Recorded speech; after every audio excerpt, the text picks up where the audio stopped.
The message came on a Tuesday. Not that Tuesdays meant anything anymore. Not since humanity had stretched itself across 47 star systems and 600 billion people called something other than Earth their home. But Admiral Serafina Voss always remembered it was a Tuesday because she had been eating breakfast when the signal arrived, and the eggs went cold before she ever got back to them. The Galactic Council's transmission was short, precise, the kind of language that bureaucrats used when they wanted to sound reasonable while doing something terrible. The Joint Defensive Treaty, the one that humanity had bled for, the one that had cost 11 million human lives during the Croth incursion 40 years ago, was being dissolved. Effective immediately, humanity was being removed from the Council's mutual protection framework. The official reason given was strategic realignment of collective defense priorities. Serafina read it 3 times. Then she set down her fork and called Supreme Commander Aldrich Hayne.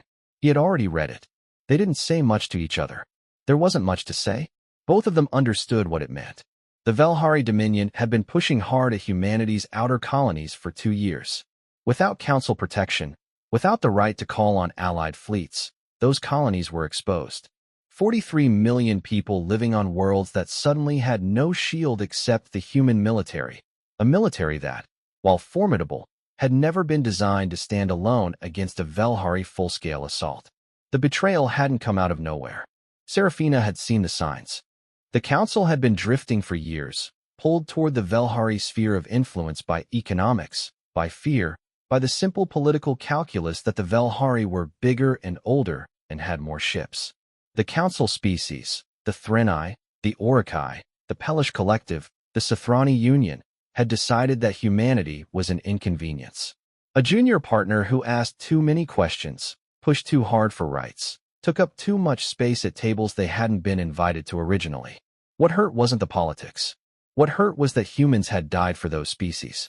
During the Croth incursion, when the Croth bioships had swept through the Orokai home clusters, it had been human warships that held the line at Thesavar Station while Orokai civilians evacuated. 11 million humans. Not soldiers who had signed up knowing they might die in someone else's war.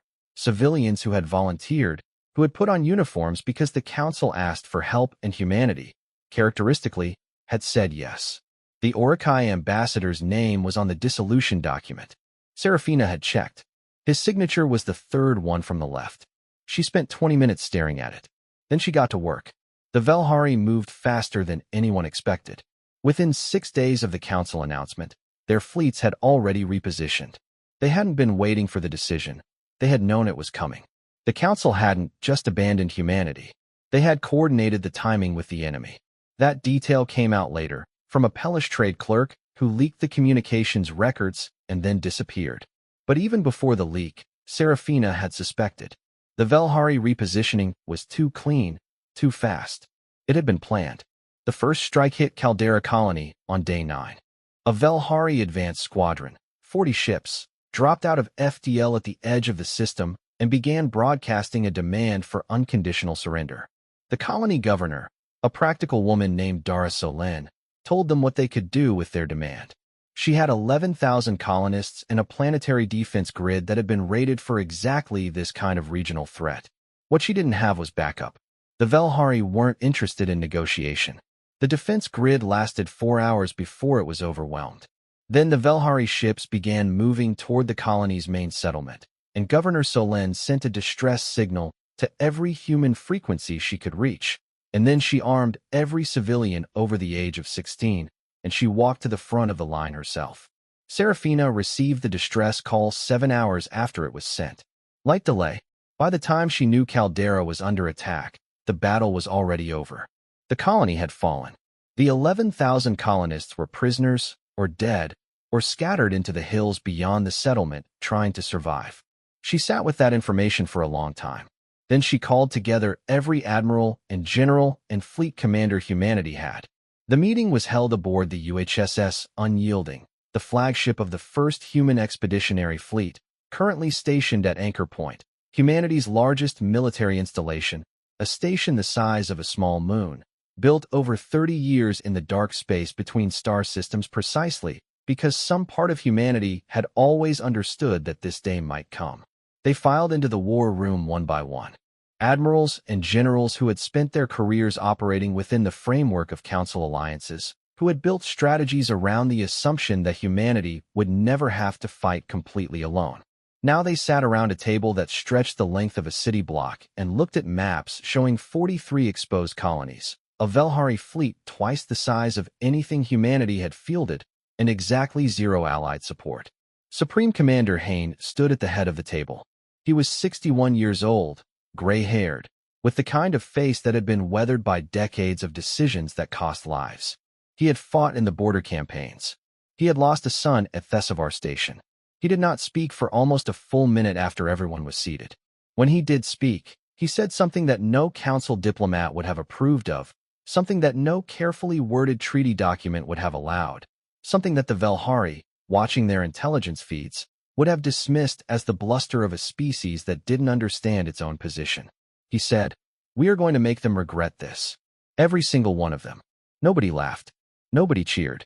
They just looked at him with the flat, focused expressions of people who understood exactly what he meant and exactly what it was going to cost, and they nodded. The planning began that night. Not defensive planning. The era of humanity waiting behind walls and hoping allies would come was over. What Hain and Serafina and the assembled command staff began designing was something different. Something the Velhari, in all their centuries of conquest, had never encountered before. The council species, in their comfortable assumption that removing human protection meant removing the human threat, had made a mistake so fundamental that it would take them years to fully understand it. They had assumed that humanity, cut off and alone, would contract, would pull back to its core systems, defend its homeworld, negotiate from weakness. What they didn't understand, what they had never understood, despite 40 years of alliance, despite 11 million human bodies at Thesavar, was that humanity didn't work that way. Humans, when cornered, didn't shrink. They got creative. In the weeks that followed the Caldera attack, Serafina barely slept.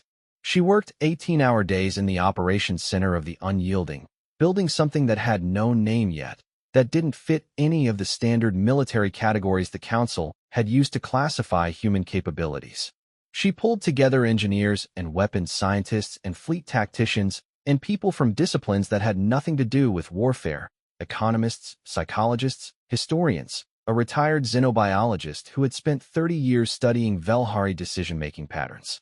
She was building a machine, not a ship, not a weapon, a strategy, the most complete and devastating strategy the human species had ever conceived. And at its center was a simple, brutal insight that the Velhari had handed them by attacking Caldera. The Velhari wanted a quick war. A war where humanity, overwhelmed and isolated, would collapse within months and sue for peace on Velhari terms. Every element of their opening strategy pointed to this: the fast repositioning, the rapid strike on Caldera, the psychological pressure of the Council withdrawal, all happening simultaneously. They wanted humanity off balance, demoralized, looking for a way out. They were about to learn that when you back a human into a corner, the human doesn't look for a way out. The human starts looking for a way through. Serafina finished her preliminary plan at 0300 hours on a Thursday, 17 days after the Council betrayal. She sent it to Supreme Commander Hain with a single line of accompanying text. It read, "They should have left us alone." The Velhari High Command received their first intelligence report about human military movements on day 22, and they found it deeply confusing. The human fleets weren't consolidating. They weren't pulling toward Earth or the core systems. They were spreading out, moving toward the edges of human space, toward the colonies that were hardest to reach and hardest to defend, toward the places that any sensible species under military pressure would have abandoned. Fleetmaster Zavrith studied the report for a long time. He was the Velhari's senior military strategist, a being who had overseen 17 successful campaigns against 9 different species, and he prided himself on reading enemy behavior accurately. He had predicted that the humans would begin peace negotiations within 30 days of the Council withdrawal. He had been so confident in this prediction that he had already drafted the preliminary terms he intended to offer. He read the intelligence report again. Then he called his analysts and asked them if they were certain of the data. They confirmed that they were. The human fleets were not retreating. They were not consolidating. They were not negotiating. They were positioning. What Zavrith didn't know What his intelligence network, extensive as it was, had completely failed to detect was what Admiral Serafina Voss had spent the previous 3 weeks building inside the hull of the Unyielding. The thing that had no name yet, that wasn't a ship or a weapon but a strategy, had grown into something far more specific and terrifying than any single category could contain. She called it the Cascade. The principle was simple, though the execution was extraordinarily complex. The Velhari, like every major military power in the galaxy, had built their strategic assumptions around a specific model of how wars were fought. You massed force. You struck at high-value targets. You created pressure on population centers and industrial worlds until the enemy's will to fight collapsed. It was the same model the Council species used. It was the same model that had worked against every species the Velhari had ever encountered. It worked because every species eventually reached a breaking point. A threshold of pain and loss beyond which continued resistance seemed irrational. Every species had this threshold. The Threnai had it. The Urukai had it. Even the Kroth, the most aggressive species in the known galaxy, had it. War, for all the species of the Galactic Council, was ultimately an economic and political calculation. When the cost exceeded the potential gain, rational actors stopped fighting. Serafina's insight, developed over 3 weeks of 18-hour days with her team of engineers and historians and psychologists, was this: humanity's threshold was in a completely different place than any other species understood. Not because humans were irrational, not because humans were suicidal, but because of something that ran deep in human culture and history that no xenobiologist had ever fully mapped: the specific, peculiar way that humans responded to being wronged. Other species, when betrayed, calculated. They assessed their options, measured their losses against potential gains, and made decisions accordingly. Humans calculated too. But humans also got angry in a way that fundamentally altered the calculation, that made options which appeared economically irrational become, for humans, emotionally necessary. There was a word for it in old human languages. Humans called it righteous fury. And righteous fury, Serafina had come to understand, was not a weakness. It was not irrationality. It was a different kind of fuel, one that burned longer and hotter than fear, longer and hotter than ambition, longer and hotter than almost anything else in the known galaxy. The Velhari had not just attacked Caldera. They had wronged humanity. And they had done it after humanity had watched 11 million of its people die protecting species who then voted to remove human protection from the treaty. The fury that was now running through every human military installation, every colony, every ship, it wasn't panic. It wasn't desperation. It was cold and clear and completely focused. The Cascade worked like this. Rather than massing human forces into a front that the Velhari could engage and destroy, Serafina broke the human military into hundreds of independent strike groups, each operating under pre-programmed mission parameters that required no central coordination. Each group had specific targets, not military targets, not population centers, but infrastructure, supply lines, communication relays, fuel depots, the unglamorous, invisible architecture that kept a military empire functioning across vast distances of space. The Velhari had built their empire over centuries. Their supply infrastructure was old and sprawling and had never been seriously threatened because no enemy had ever been both desperate enough and capable enough to try what Serafina was planning. Every relay station, every fuel depot, every automated resupply point in Velhari space had been mapped by human intelligence over 40 years of nominal alliance. Years during which human ships had traveled freely through Velhari territory, during which human traders and diplomats and scientists had quietly, carefully, recorded everything they saw. That data now sat in the Cascade's targeting database. 4,712 individual targets spread across Velhari space. Each one, individually, was a minor inconvenience to destroy. Together, they were the circulatory system of an empire. The strike groups launched on day 28. Zavrith didn't know they were coming until the first reports started arriving, and by then, 17 relay stations in the outer Velhari sectors had already gone dark. His initial response was confusion. The strikes were too distributed, too simultaneous, too precisely coordinated to be a panicked response from a species on the back foot. It looked, he told his senior commanders, less like a military campaign and more like something that had been planned for years. He wasn't wrong. Meanwhile, on the colony worlds that the Velhari believed they had isolated, something was happening that Zavratha's intelligence had completely failed to anticipate. The human colonists, farmers and miners and traders and teachers, people who had never worn uniforms, were not cowering. They were organizing. The same historical quirk that made humans respond to injustice with fury rather than calculation also meant that human civilian populations had a deeply ingrained tradition of self-defense. Militia culture, inherited from centuries of frontier living across dozens of worlds. Every colony had it. Every colony had weapons caches and local defense networks, and people who knew how to use both. The Velhari had assumed that cutting these colonies off from military support meant they would fall quietly, the way other species colonies fell, confused, leaderless, quickly overwhelmed. On Harrow's world, a colony of 300,000 miners and their families, a retired military engineer named Tobias spent 72 hours converting mining equipment into weapon systems. The plasma cutters that bored through rock became, with relatively straightforward modifications, effective anti-armor weapons. The mass drivers that launched or into orbit became, with somewhat more complex modifications, a functional artillery network. One had no military rank and no official authority.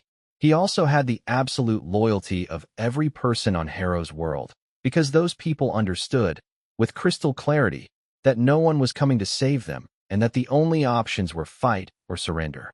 They chose to fight.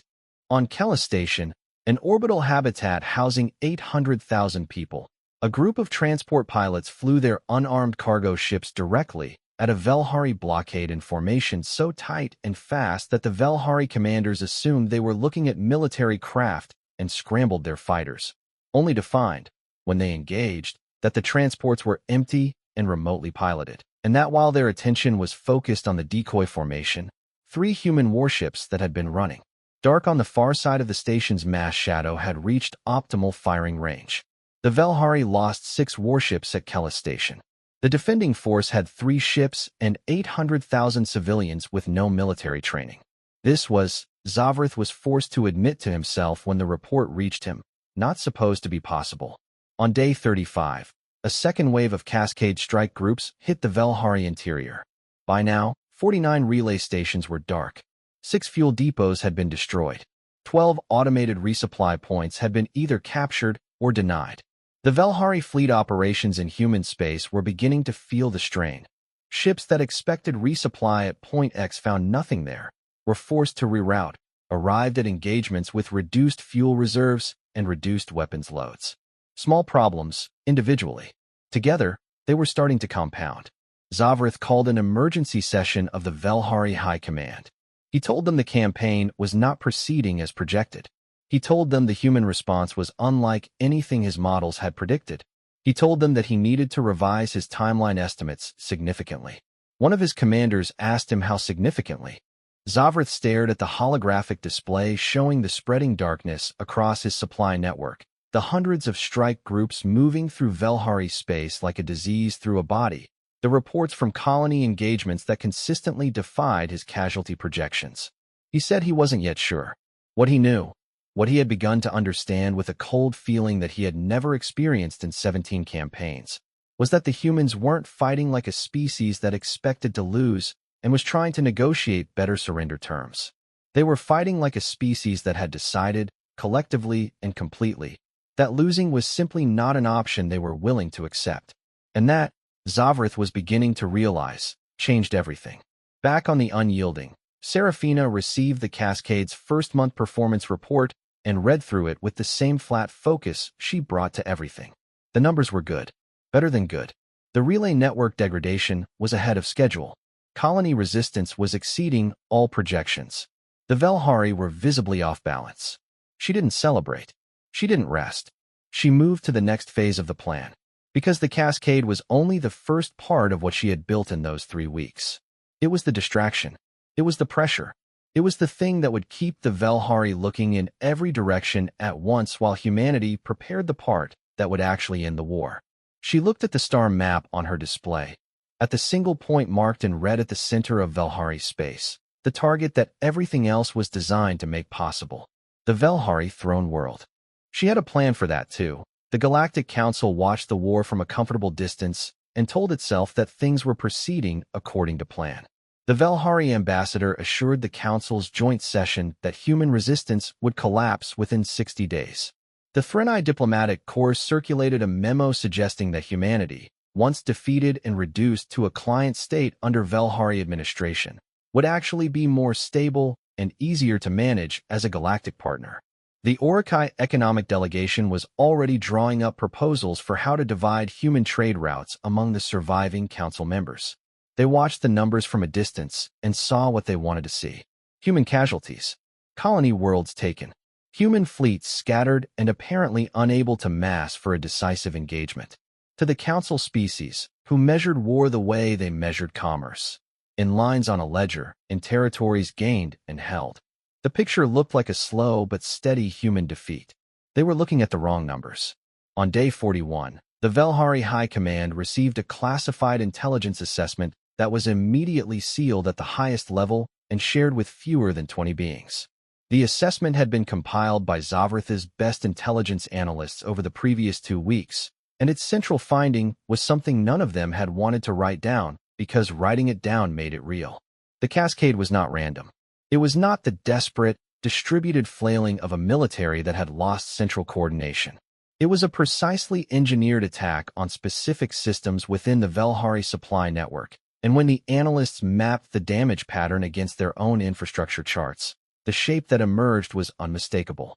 Someone had designed this to degrade Velhari fleet operations by a specific calculated amount over a specific calculated time frame. Not enough to immediately cripple the Velhari war machine, but enough to create a widening gap between the fleet's operational demands and its actual supply capacity. A gap that would reach critical threshold in approximately 40 days. 40 days from now, the Velhari fleet operations in human space would begin experiencing cascade failures. Ships unable to maintain position, sectors unable to be reinforced, the entire forward military posture slowly collapsing not from direct defeat, but from a kind of slow starvation that no amount of tactical skill could address because the problem wasn't tactical. It was logistical, and the logistics had been compromised so thoroughly and so precisely that fixing them would require pulling ships back from the front to secure supply lines, which would expose other sectors, which would require pulling more ships back. A spiral that Zavrith could model clearly, and that led, every time he ran the calculation, to the same endpoint. The humans had designed this. They had designed it before the war started, or, at minimum, they had designed it so rapidly in the opening days that the distinction barely mattered. They had mapped the entire Velhari supply infrastructure during 40 years of alliance, and they had held that map quietly and patiently. And when the Council had handed the Velhari the green light to act, the humans had been ready in a way that should not have been possible. Zavrith submitted an emergency strategic review to the Velhari Sovereign Council.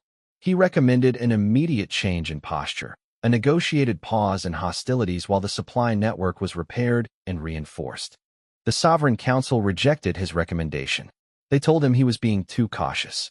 They reminded him that no species in galactic history had held off the Velhari in open war. They told him that the humans were clearly more capable than anticipated, but that superior numbers and resources would prevail. Zavrith recorded his objections and went back to his maps. What no one in the Velhari command structure knew, what no council spy, despite their networks and their resources and their 40 years of observation, had managed to detect, was that the cascade was, exactly as Serafina had described it to Supreme Commander Hain, the distraction. While hundreds of strike groups moved through Velhari space, while colony defenders fought bloody engagements on a dozen worlds, while the Council watched casualty numbers and drew wrong conclusions, a single task force had been moving through deep space on a trajectory that took it nowhere near any contested system or known military target. The task force was called Ghostlance. It had no registration in any council database. It didn't use standard human military drive signatures. It moved through the dark between stars on a flight path that had been calculated specifically to pass through regions of space that no Velhari patrol route covered. Regions identified through 40 years of quiet intelligence work, through the patient, careful attention that humans paid to everything around them. Ghostlance consisted of 7 ships. Not a fleet, not an armada. 7 ships, each one a specialist vessel, each one crewed by people who had been selected from the entire human military specifically for this mission. The commander was a woman named Kisara Vane, 44 years old, former deep space reconnaissance, the kind of officer who had spent her career operating in places where backup wasn't coming and where mistakes had permanent consequences. Vane had been briefed on the mission by Serafina herself, in a room with no recording equipment, with 2 guards outside the door. The briefing had lasted 6 hours. When it was over, Vane had sat quietly for a long moment and then said, with the calm precision of someone who had just been handed a very large and dangerous tool, that she understood what was being asked and that she would do it. What was being asked was this: Ghostlands would reach the Velhari throne world, the political, cultural, and administrative center of the entire Velhari Empire, and it would not destroy the planet, would not kill civilians, would not commit the kind of atrocity that would hand the Velhari a propaganda victory and unite neutral species against humanity. Serafina was not interested in atrocities. She was interested in leverage. What Ghostlands carried, distributed across all 7 ships and components that were individually unrecognizable and collectively devastating, was the most powerful electronic warfare and communications interdiction system humanity had ever built. A system that had been developed in secret over 12 years by a research division that officially didn't exist, funded through budget lines that officially tracked to infrastructure maintenance, built by engineers who had signed agreements so comprehensive that violating them would result in consequences they had been assured were serious and permanent. The system had a name that its developers had given it informally, a name that had stuck through years of classified development.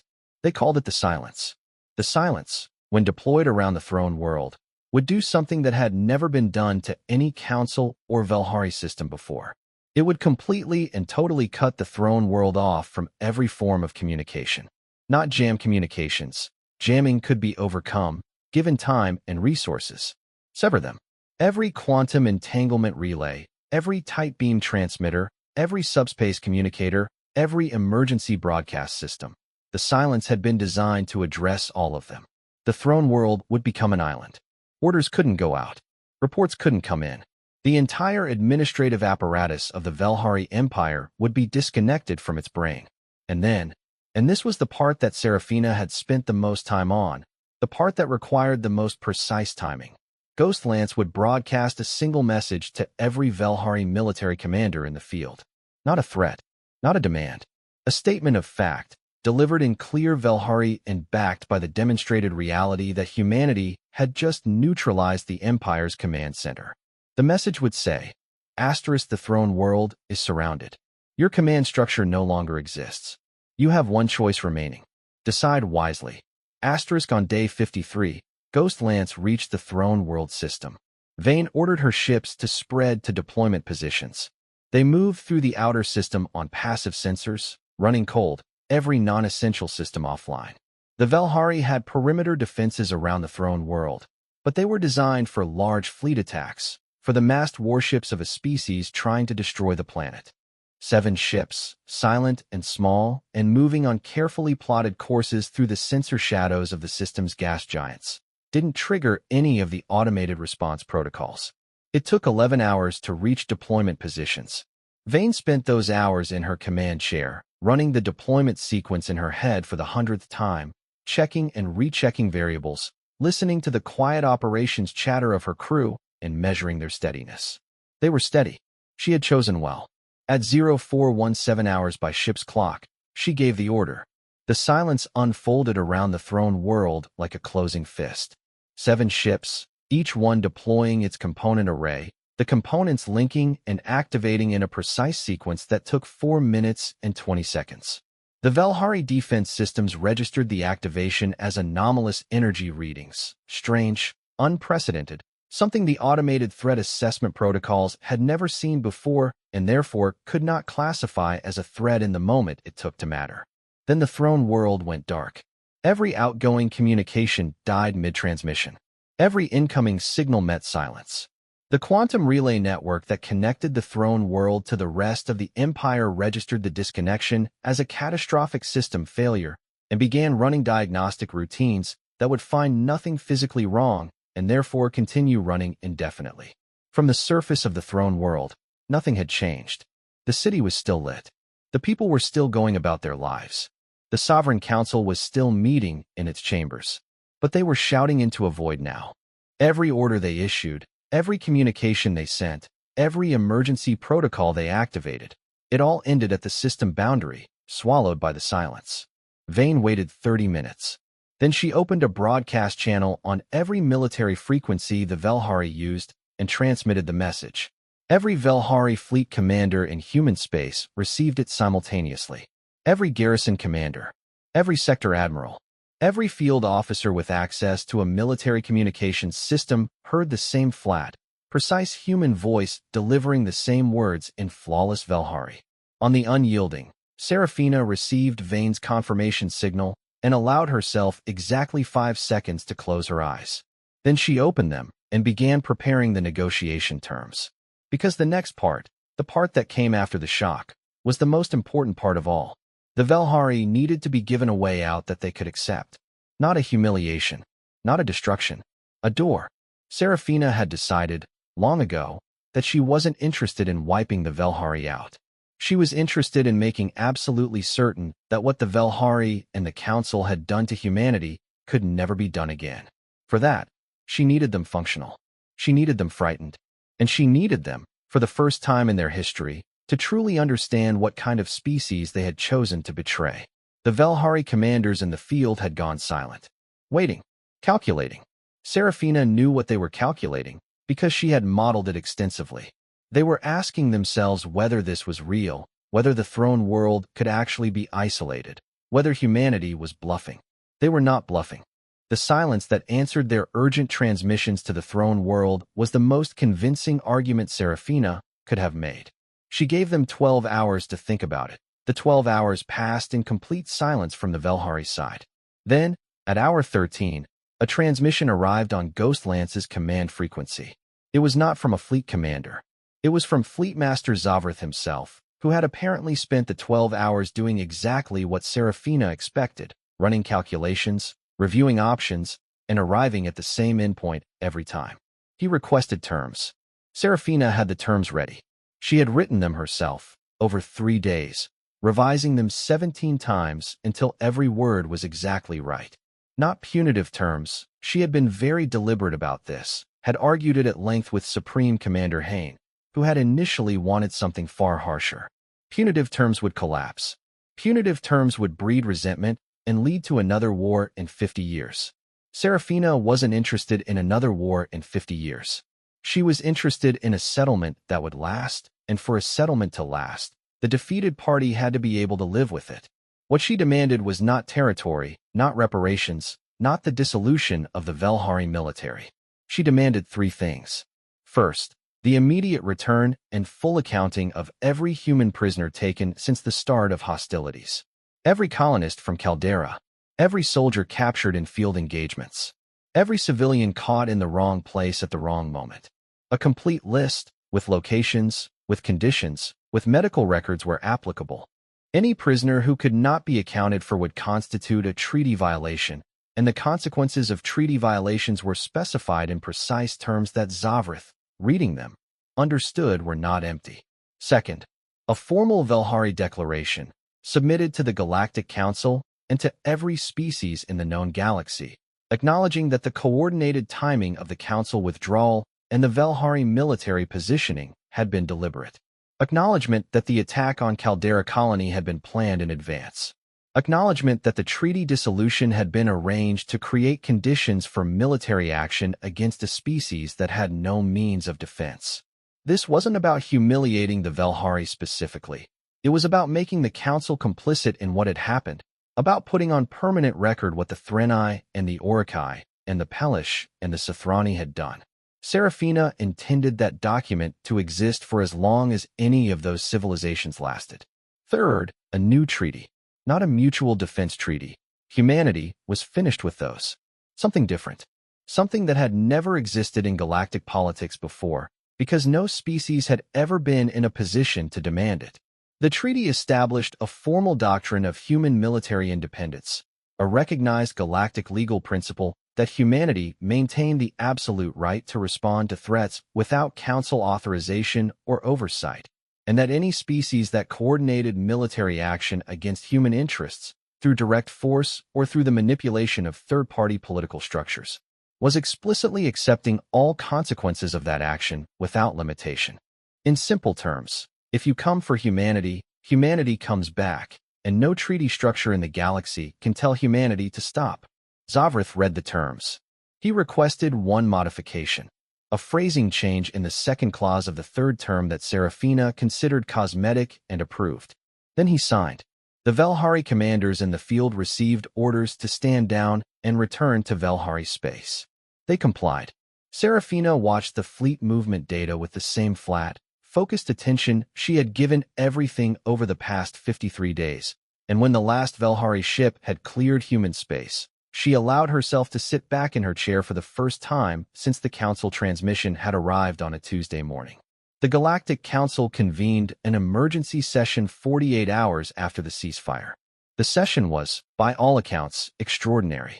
The Council chambers had hosted difficult conversations before: species threatening war, species demanding reparations, species delivering ultimatums across tables older than human civilization. But no species had ever sat across that table having just neutralized a Velhari fleet campaign in 53 days without losing a single colony world to permanent occupation. Serafina attended the session herself.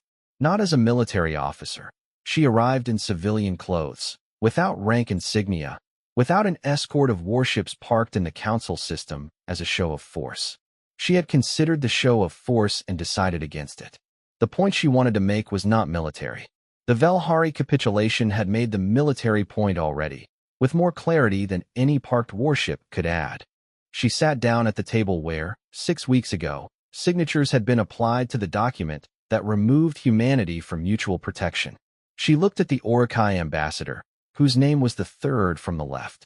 He looked back at her with the carefully composed expression of a diplomat trying to project calm, and she could see, beneath it, something she had never seen in an Orokai face before. Fear. She didn't address the Orokai first. She didn't address anyone specifically. She simply placed the Velhari Declaration on the table, the formal acknowledgement of coordinated planning, signed by Zavrith and sealed by the Velhari Sovereign Council, and she waited while every representative read it. When they were done, she spoke. She told them that humanity had no interest in punishing the Council species for what had been done. She told them that humanity understood political calculation and was not naive about the realities of galactic power dynamics. She told them that if any Council species required human military assistance in the future, if the Kroth returned, if some new threat emerged from the uncharted sectors, if any of them needed someone to stand at Thesavar Station again, humanity would evaluate that request on its merits and decide accordingly. Then she told them that the new treaty with the Velhari established a legal precedent that humanity intended to apply universally. Any coordination against human interests, through any mechanism, through economic pressure or political manipulation or direct military action, would be treated as an act of war against humanity, not a request for negotiation, not a grievance submitted to council arbitration. A direct act of war, to which humanity reserved the right to respond in whatever manner it deemed appropriate, with no authorization required from any galactic body. She paused. Let it settle. Then she said, in a tone that was entirely conversational, entirely without drama, "We want to be good neighbors. We have always wanted to be good neighbors. But you should understand, clearly and completely, what we are." The council chamber was very quiet. Serafina flew back to the unyielding and submitted her report to Supreme Commander Hain. Hain read it and called her to say 3 words before ending the transmission. She accepted those words and went to sleep for 14 hours, the first full sleep she had gotten since the eggs went cold on a Tuesday morning.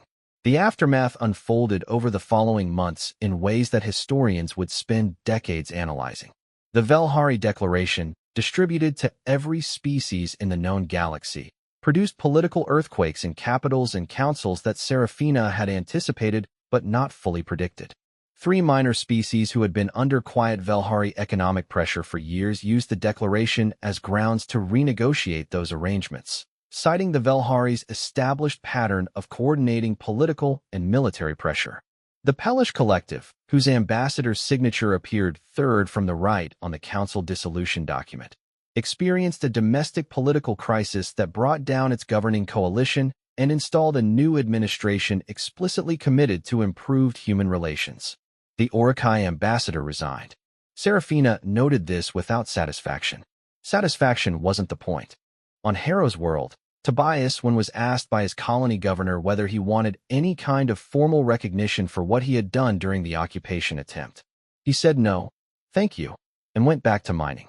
His plasma cutter modifications, however, were documented and distributed to every human colony as standard contingency equipment. The Harrow adaptation, they called it in the technical manuals.